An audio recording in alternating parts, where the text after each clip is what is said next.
Salut tout le monde! Je suis super heureuse de vous retrouver pour ce 3e jour de la 2e saison du défi 30 minutes de yoga par jour.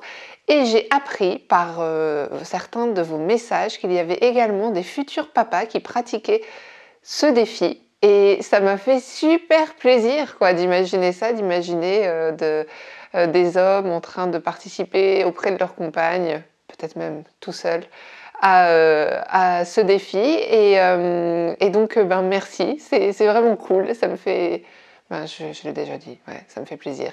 Et j'en profite pour vous dire que vous aussi, messieurs, vous avez un périnée, comme vous savez que c'est mon sujet préféré, donc quand je propose des pratiques autour du périnée, ne passez pas votre tour en vous disant non mais ça te concerne chérie, parce que en fait vous avez ce périnée et faire les pratiques avec votre compagne vous permettra d'être plus détendu du cul, d'un point de vue métaphorique bien sûr, mais pas seulement, et ce qui ne saurait pas déplaire à la femme de votre vie. Aujourd'hui, la thématique qu'on va aborder, c'est le stress et la peur. Comme je vous rappelle, c'est une série spéciale coronavirus, confinement. C'est une période qui nous confronte particulièrement à nos peurs les plus profondes. Et on a évidemment des techniques de yoga pour nous aider. On en a déjà parlé lors du premier jour de l'importance d'avoir une respiration longue et profonde. Aujourd'hui, on va faire une autre pratique de respiration qui nous aide à redescendre en pression quand on est super stressé. Alors, installez-vous confortablement, comme d'habitude, plutôt en tailleur sur un tapis. Si vous sentez que vous avez tendance en tailleur, que c'est pas confortable ou que vous avez tendance à vous affaisser sur vous-même, vous prenez un coussin que vous mettez sous vos fesses. Si cette posture-là n'est pas confortable, vous pouvez aussi bien sûr vous asseoir sur une chaise. L'idée toujours, c'est d'avoir le dos droit, les épaules en arrière et la nuque allongée avec le reste de la colonne vertébrale. Comme d'habitude, on veille aussi à relâcher les épaules, à ne pas avoir les épaules vers le cou comme ça, comme ce fameux personnage de la famille Adams. Je vais finir par trouver le nom si vous ne me le laissez pas en commentaire. Et on relâche. On va amener quelques instants notre attention, sur notre façon de respirer telle qu'elle est maintenant, sans chercher à la modifier.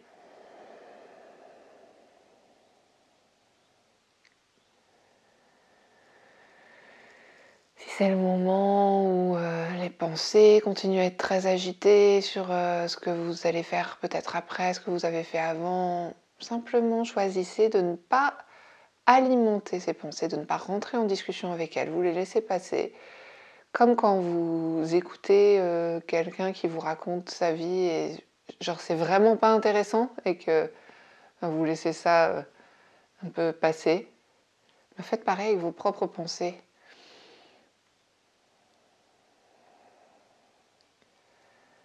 Sentez le rythme de votre souffle.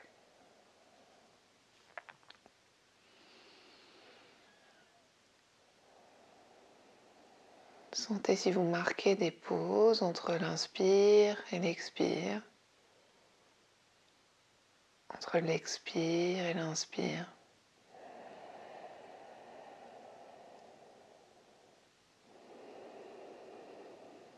Sentez ce qui bouge dans votre corps quand vous respirez.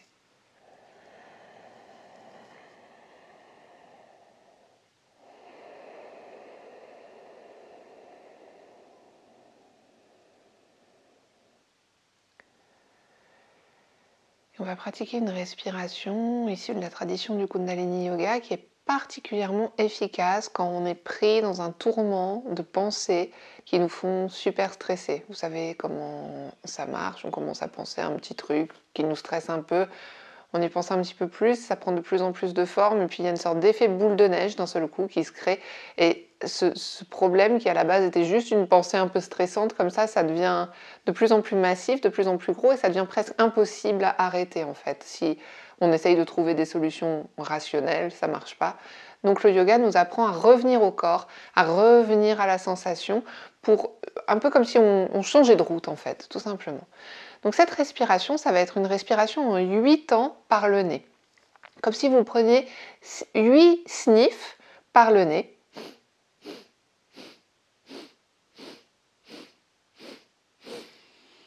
Et vous expirez en une seule fois par la bouche.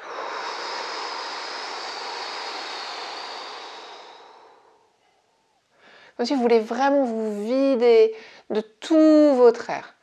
Et à nouveau, vous recommencez.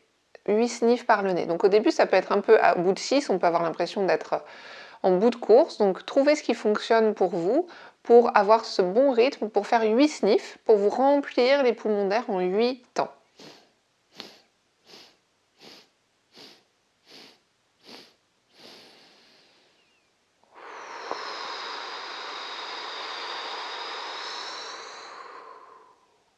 Et continuez ainsi à votre rythme.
Une dernière fois.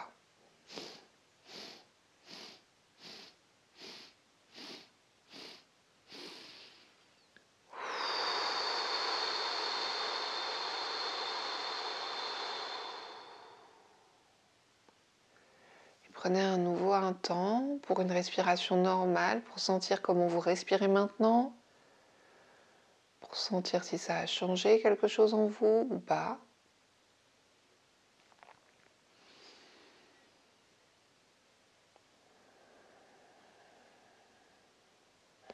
Est-ce que vous avez remarqué que normalement, vous n'avez pensé à rien d'autre pendant cette pratique, que vous étiez vraiment absorbé par cette pratique?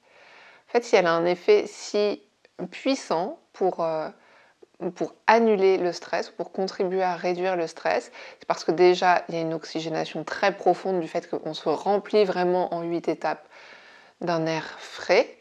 Donc ça, c'est ce que je vous expliquais dans la première vidéo, c'est l'effet de la respiration sur l'état intérieur, qui est prouvé d'ailleurs scientifiquement.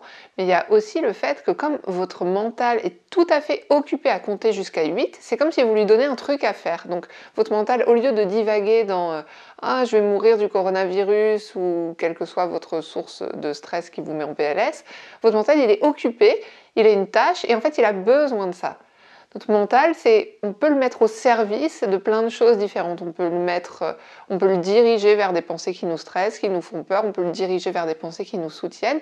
Et le yoga nous apprend à l'emmener au bon endroit. Et une solution, ça peut être notamment de lui donner une tâche dans la respiration ou alors de lui donner un mantra à réciter pour changer le circuit, tout simplement. On va détendre les jambes. Donc en les écartant, avec les mains posées derrière soi, comme d'habitude, les doigts pointés vers l'arrière et on dessine des grands cercles avec les orteils. En respirant profondément.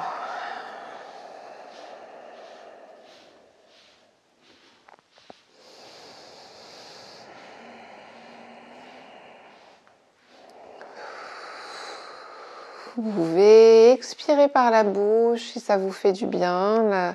L'expiration par la bouche, ça permet de mieux lâcher les tensions, qu'elles soient physiques ou émotionnelles.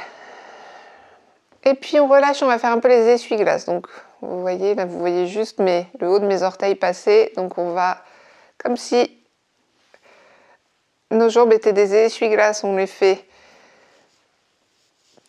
tourner sur elles-mêmes.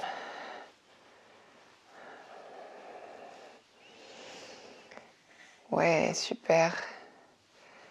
Et puis, on remonte les mains. Si on était sur notre coussin, on descend de notre coussin. On va amener les deux jambes devant soi et on va tirer nos fesses. Vous savez, on prend le gras de notre popotin qu'on tire vers l'arrière. Hop, et pour se sentir bien assis sur les ischions. Et on va venir imaginer qu'on a un tableau d'écolier qui est dressé à côté de notre jambe, peu importe laquelle, puisqu'on va le faire des deux côtés. Et on va venir prendre notre jambe, attraper notre cheville, et on va dessiner des hauts sur ce tableau. Donc il n'y a pas de façon vraiment officielle de tenir la jambe. Vous faites comme vous pouvez avec votre corps et vous dessinez ces hauts. Donc ça peut être des petits hauts, ça peut être des grands hauts, ça peut être des escargots. Et vous respirez.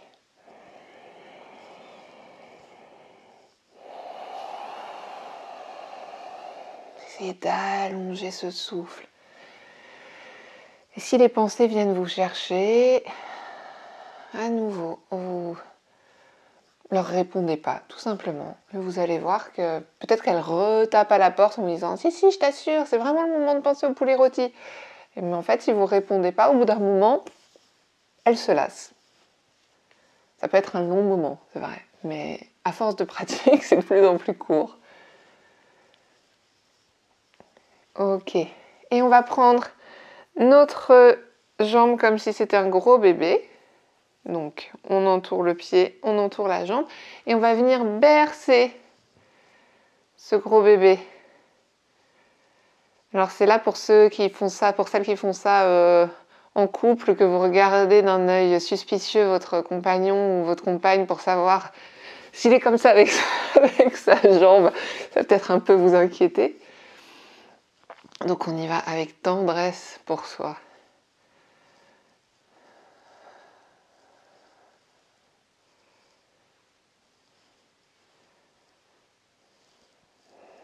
Respirez.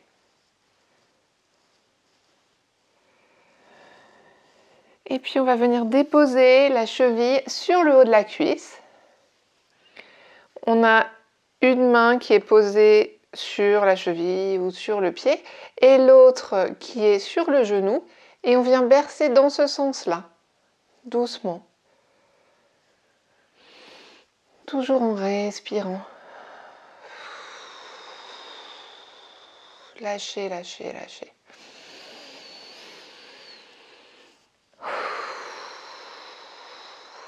Plus vous respirez profondément, plus la détente est profonde. C'est presque ce qu'on fait, juste un prétexte en fait pour respirer profondément.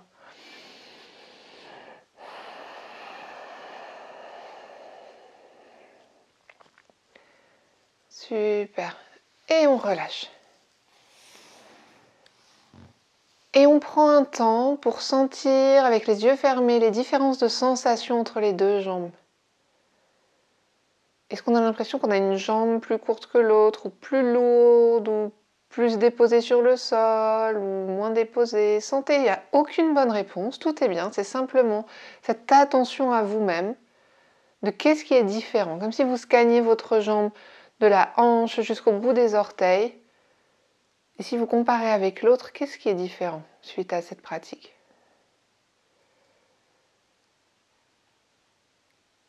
Et puis on change notre tableau d'écolier de place, on vient prendre notre jambe et là aussi on fait nos petits hauts ou nos grands hauts.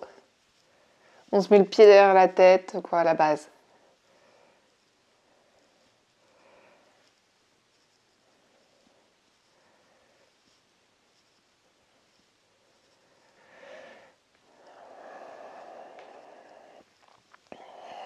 En respirant toujours.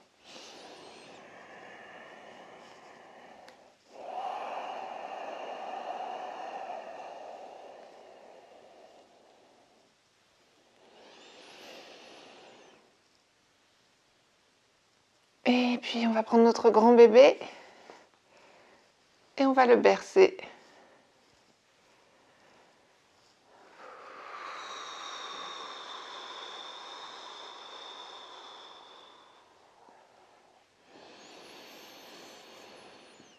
Comme d'habitude, à n'importe quel moment, si vous vous sentez fatigué, si c'est pas... Ça vous gonfle aujourd'hui, vous n'avez pas envie, je sais pas, ça fait mal, ça coince. Eh bien, arrêtez, ok?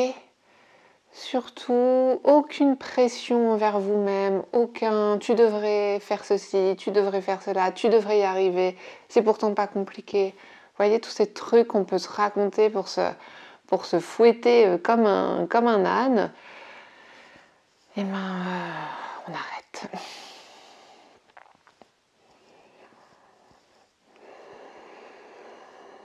Et puis on vient poser la cheville sur la cuisse, on a la main sur le pied, l'autre sur le genou et on berce un peu dans ce sens-là.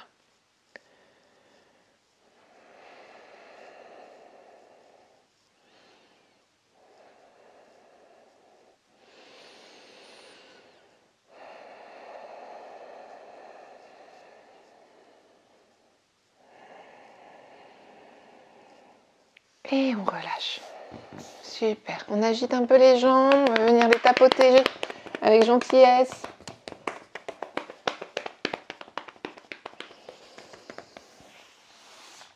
Et on va venir se rasseoir en tailleur, les mains sur les genoux. Et on va faire des ronds vers l'arrière. Alors pourquoi on dessine des ronds vers l'arrière avec nos épaules, avec cette thématique de la peur et du stress? Parce que quand on a peur, on se referme sur soi-même. On adopte une posture physique automatique de la même manière que quand on est stressé, notre respiration change. Quand on est stressé et quand on a peur, notre posture physique change. Même si c'est imperceptible, ça se produit. Et quand on a peur, le réflexe du corps, c'est de se replier sur lui-même. Un peu de manière exagérée. Vous savez, quand on veut parer un coup, quand on a peur de se prendre quelque chose sur le coin de la figure, on va courber les épaules vers l'avant, se replier un peu comme ça. Et en fait, c'est ce qui se passe d'un point de vue, peut-être, évidemment, vous n'êtes pas en train de vous balader comme ça dans la rue quand vous êtes stressé, mais on a quand même cette tendance à s'affaisser un peu sur soi pour se préparer à s'en manger une, d'une certaine manière. Donc, ce que nous apprend le yoga, avec toujours ce côté aller-retour, c'est que en modifiant notre posture, on modifie aussi notre état intérieur. Si on ouvre les épaules vers l'arrière, si on ouvre le cœur en confiance par rapport à ce qui peut nous arriver dans la vie, on peut aborder aussi émotionnellement la vie avec beaucoup plus de sérénité. Donc on ouvre ce cœur et on expire.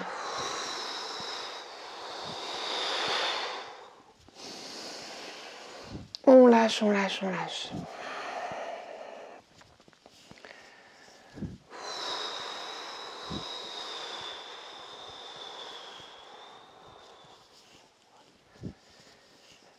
Et puis, on va reposer les épaules et on va dessiner des ronds avec la tête.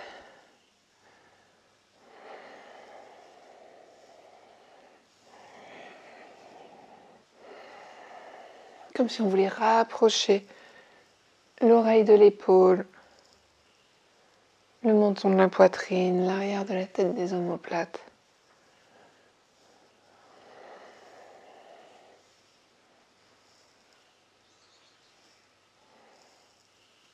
On change de sens de rotation.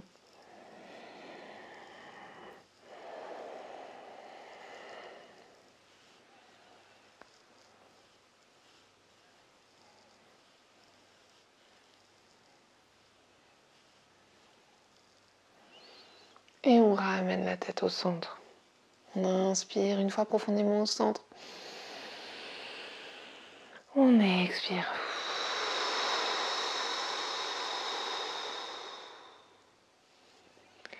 Et on va venir se mettre à quatre pattes sur notre tapis.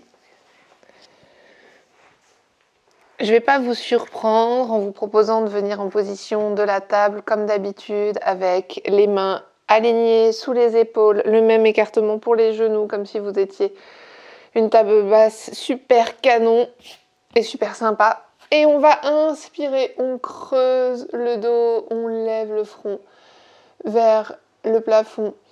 Et on expire, on pousse sur les mains, on ramène le menton vers la poitrine, comme un chat qui s'étire. Et on inspire, on creuse.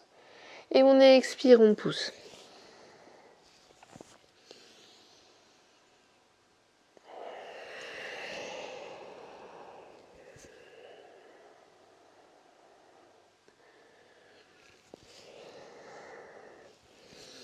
À votre rythme, selon si vous avez envie de le faire plus ou moins rapidement, ajustez selon ce qui vous fait plaisir et ce qui vous fait du bien.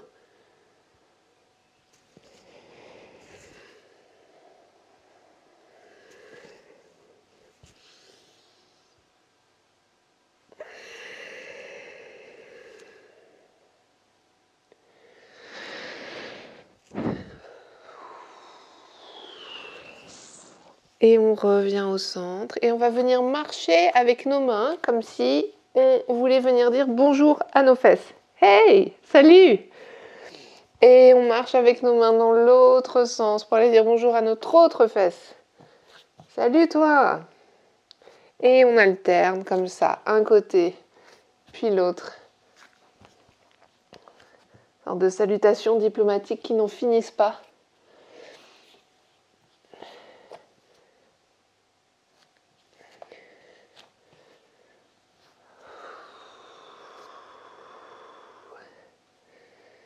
N'oubliez pas de respirer, même si vous avez le souffle coupé devant la beauté de votre postérieur.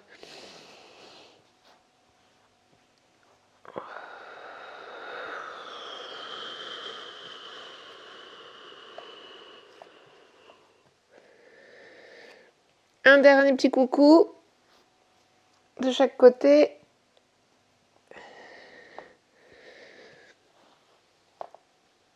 Et on va revenir au centre. Et on va retrousser les orteils. Pousser sur les mains.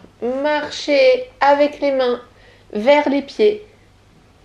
Gardez les jambes fléchies un petit peu fléchies pour dérouler le dos vertèbre après vertèbre, la tête en dernier. Super. On va revenir au centre du tapis, les pieds écartés la largeur du bassin et on va dessiner des ronds avec notre bassin, avec les genoux bien souples.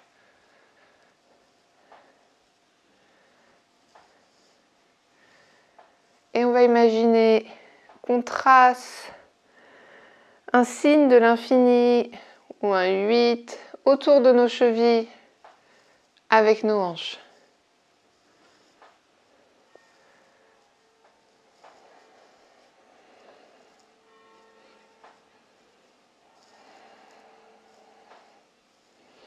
Super. Et on relâche. On va venir écarter les jambes vraiment largement sur notre tapis. J'insiste sur le largement parce que ce que je constate souvent pendant les cours que je donne en vrai, c'est que on a plutôt tendance, quand je dis largement, à se mettre comme ça. Et si on se met comme ça, c'est pas vraiment large. C'est vraiment genre un super large, quoi. Ok ? Et on va venir rentrer un pied légèrement vers l'intérieur, peu importe lequel, puisqu'on va le faire des deux côtés. Ouvrir totalement l'autre pied vers l'extérieur. Et on va venir imaginer qu'on prend un arc dans nos mains et qu'on vient tirer cet arc. Donc quand on tire l'arc, on a automatiquement la hanche qui... Il y a mon voisin qui se met à faire de la tronçonneuse. Je ne sais pas si c'est vraiment le moment. On a automatiquement la hanche qui recule. Ok ? On a cette hanche qui fait ce mouvement-là. Donc on vient... Je vais fermer la fenêtre.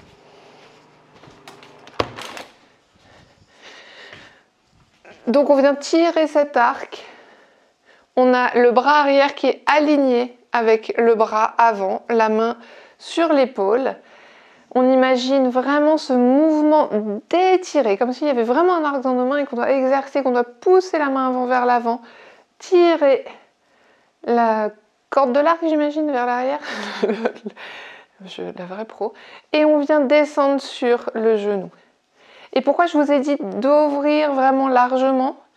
C'est parce qu'on veut que notre genou soit aligné avec notre cheville. Si vous n'avez pas suffisamment écarté les jambes, vous allez vous retrouver avec le genou plus loin que la cheville. Et c'est pas ce qu'on veut.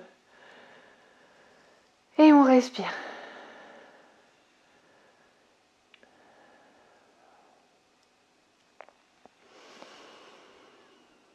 C'est une posture qui nous aide à rester déterminés sur notre objectif, ce dont on a envie pour notre vie.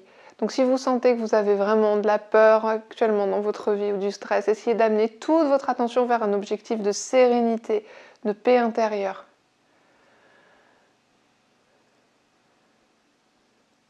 Super. On remonte le genou, on relâche les bras, on vient fermer vers l'intérieur le pied qui était ouvert.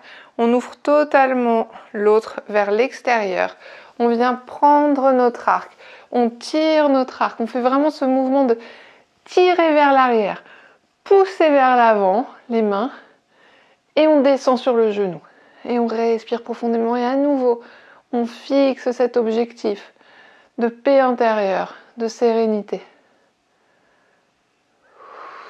En respirant.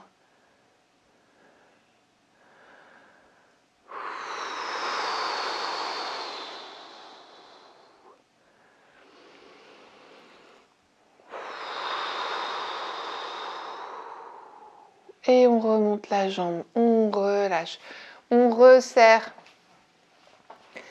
Et on va venir s'asseoir sur notre tapis pour terminer avec une méditation qui est une méditation pour nous libérer de la peur du futur. Donc pour cette méditation, on va utiliser un mudra. Un mudra, c'est une position des mains. On va venir donc mettre nos deux mains à plat. On va venir poser la main gauche à l'intérieur de la main droite, comme ceci, ok? On va venir poser le pouce droit à l'intérieur de la paume gauche. Et on va croiser le pouce gauche par-dessus le pouce droit. Donc ça va peut-être demander d'ajuster un petit peu pour que ce soit confortable. Et on referme les doigts sur la main gauche, comme si on tenait doucement cette main. Donc on referme les doigts de la main droite sur le côté de la main gauche. Donc ça va ressembler à ça. Ok ? Et on va venir placer ce mudra au niveau du centre énergétique du cœur, c'est-à-dire au centre de la poitrine. Vraiment. On relâche les épaules. Et on va respirer profondément avec ce mudra.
Vous pouvez prolonger ce temps de méditation si vous le souhaitez.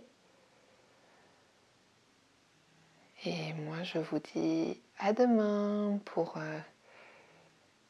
une nouvelle journée de notre défi 30 minutes de yoga par jour. Je vous embrasse, prenez soin de vous.